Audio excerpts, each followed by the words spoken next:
Hi, everybody. Welcome to Sports for All podcast. I'm your host, Aiden, and we have another really exciting guest today. So, do you want to introduce yourself to everybody? So hi, my name's Ben Pease. I'm from High Wycombe, which is like halfway between London and Oxford. And my sport is long distance running. And I've only been involved in the sport about 3.5 years now. But I'm sure I'll talk more about that later. I used to play a lot of football when I was young, and various other sports. I sort of threw myself into everything. And yeah, now I'm here, but I'm sure we'll talk a bit more about my sporting journey as such later on. It's so great to have you, Ben. Thank you so much for coming on. I'm really excited to chat to you. Thank you So for having me. yeah, yeah, no worries, my pleasure. So my first question is, tell us about how you got involved in sports, in the beginning and how that's kind of progressed, through time. Yeah, so I I've always been involved in sport, but I never really took it particularly seriously. Like, I used to play for a football club most of my childhood. I used to be involved in nearly every school team. I just used to love sport. It was my release of everything in life. But I never really sort of focused on one and was trying to be the best of be the best I can. And then sadly my uncle got diagnosed with motor neuron disease in 2016. It's the same disease that Stephen Hawking had. So Yeah.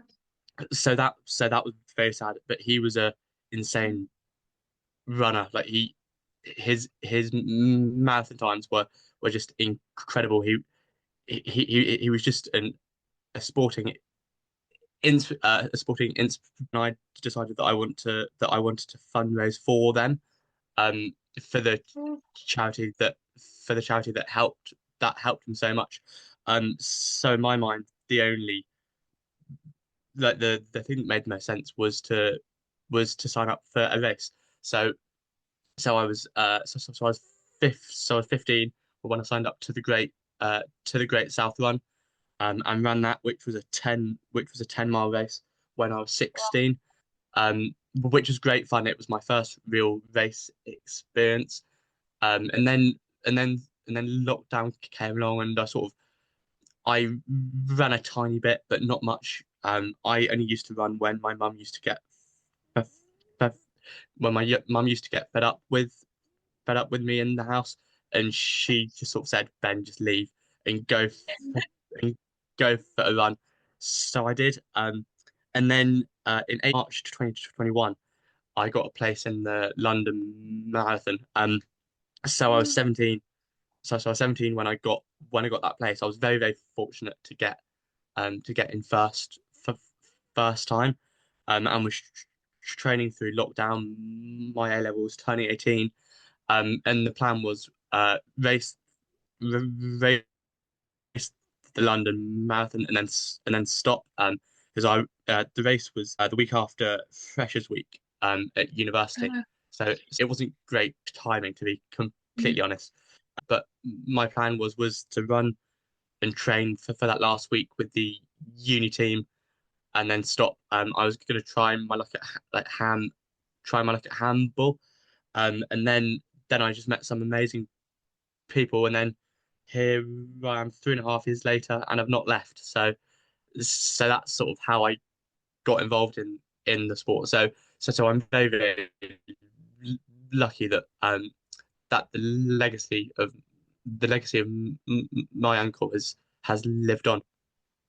Yeah, oh, such wow, such an inspiring story, and definitely your uncle sounds like he's an incredible person. So Yeah, yeah, yeah, he it's was. so my next question is it kind of actually links on to that actually quite nicely.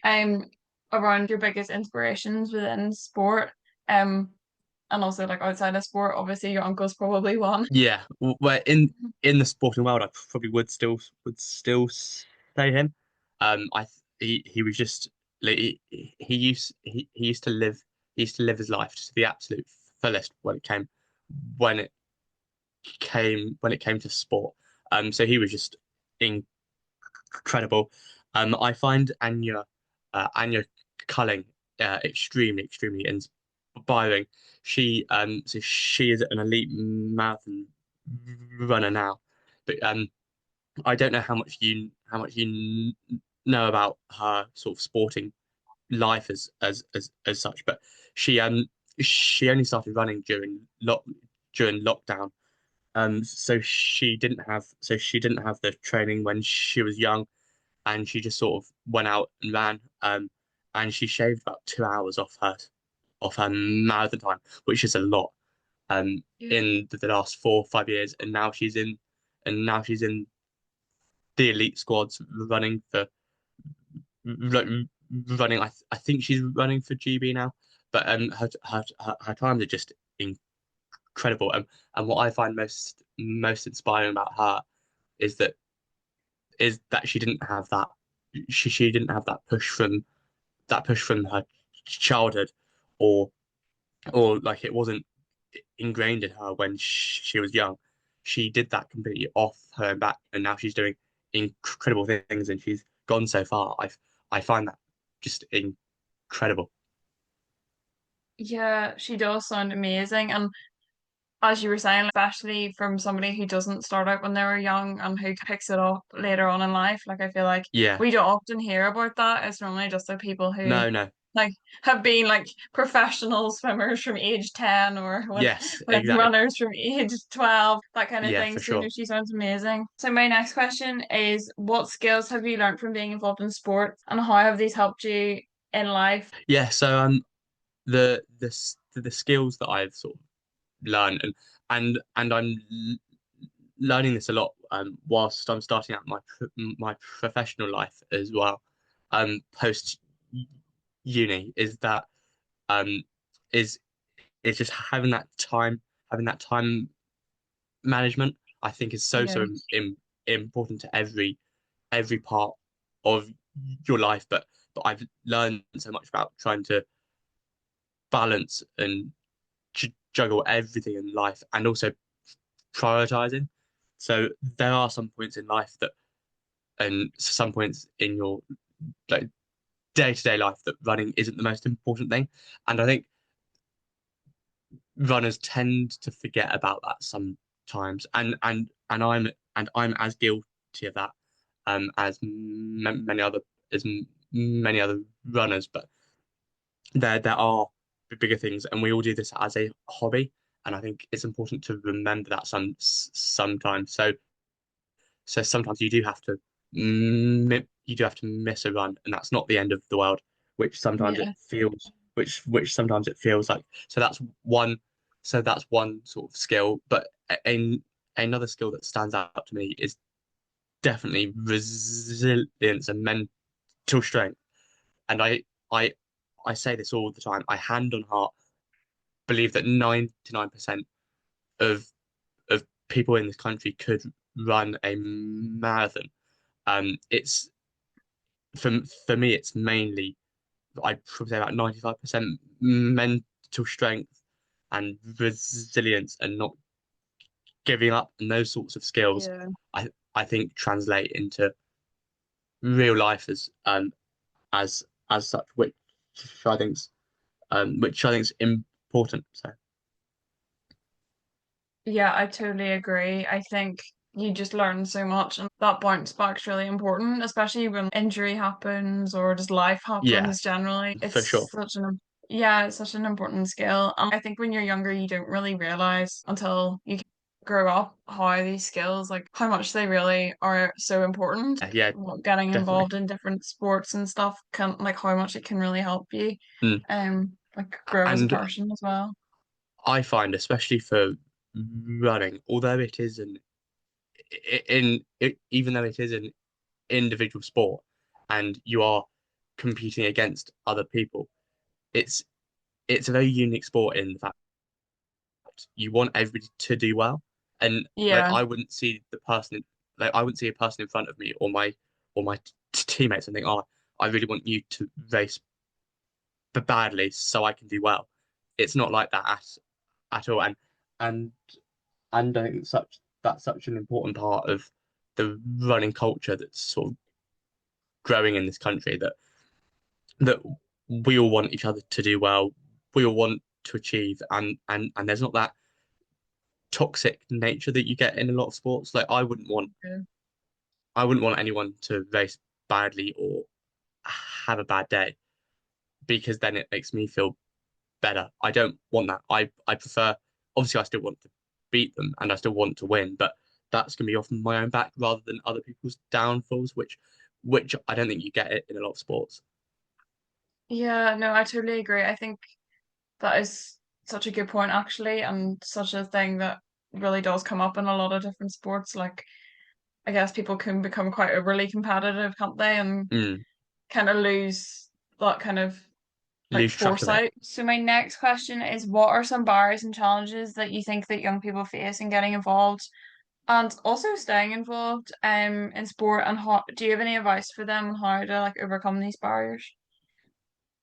I think the main barrier that I see a lot of people, but a lot of young people face, is that they don't know that they can do the sport. That Yeah. it comes across dawn very daunting a lot of the time, because you're faced with this big new challenge that you've never tried before. And one thing that I would always say is just give it everything you've got, and you will improve and you will get better. And every day is a learning a learning curve. And I think sport, it's such a tough thing to do when you're young, you because you're not really sure what you're doing in life, if that makes sense. So you are trying you're trying loads of new sports all the time. Um, but I do think you just need to just give it everything you've got, and it is okay if you're not very good at a sport. Yeah. That's completely fine. The main thing that I think we should all take take joy with is just having fun and enjoying the sport.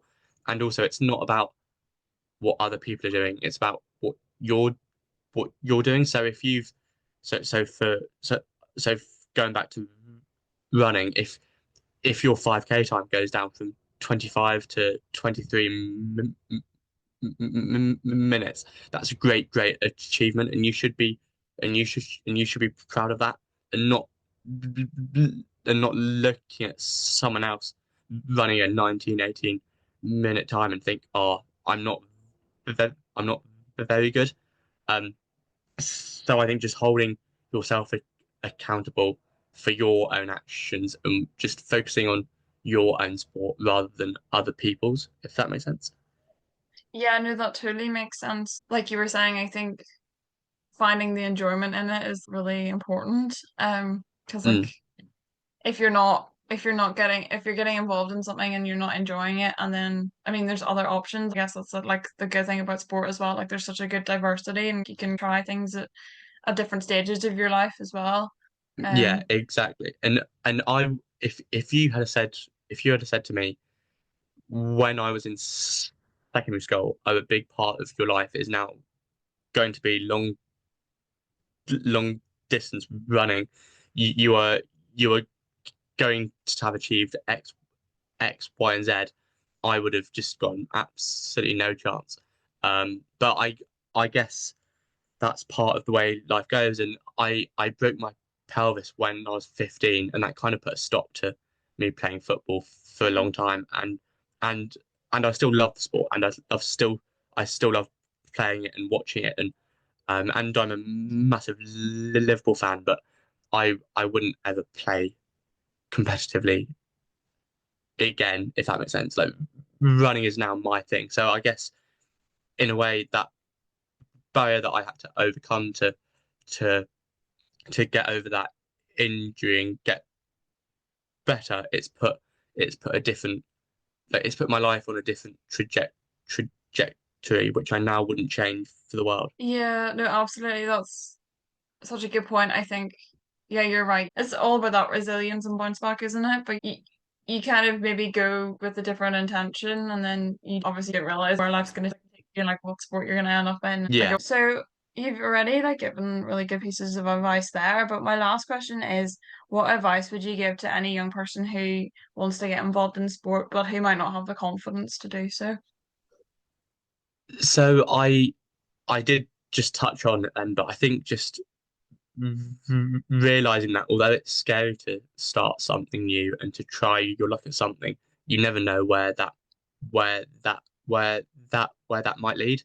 And and I think for me at university, it shaped it shaped my entire university life in just going to try that new sport. And I heard it so many times from so many different people about their sporting life.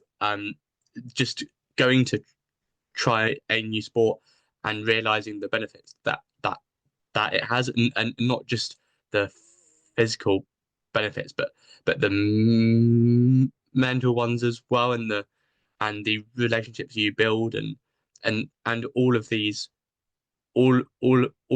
benefits that come from sport should give you the excitement to try a new sport. But any young person wanting to get involved in sport, just it is okay to not be good at something when when you start. But I think giving it giving giving it your all and just throwing absolutely everything you can into it will make you better and stronger person. So give it just give it your best shot, I would say. I totally agree. I think that is such a good piece of advice. Like just getting in there, trying something new, just giving it your all. It's really important. That's an amazing piece of Definitely. advice. Thank you so much for coming on. It's been so good to have you. Thank you for having me. Thank you so much for listening to the podcast. It would be great if you could give it a follow and if you could give it a rating. If you want to connect with me further, you can find me on LinkedIn at Eden Byrne or on X at Eden71003.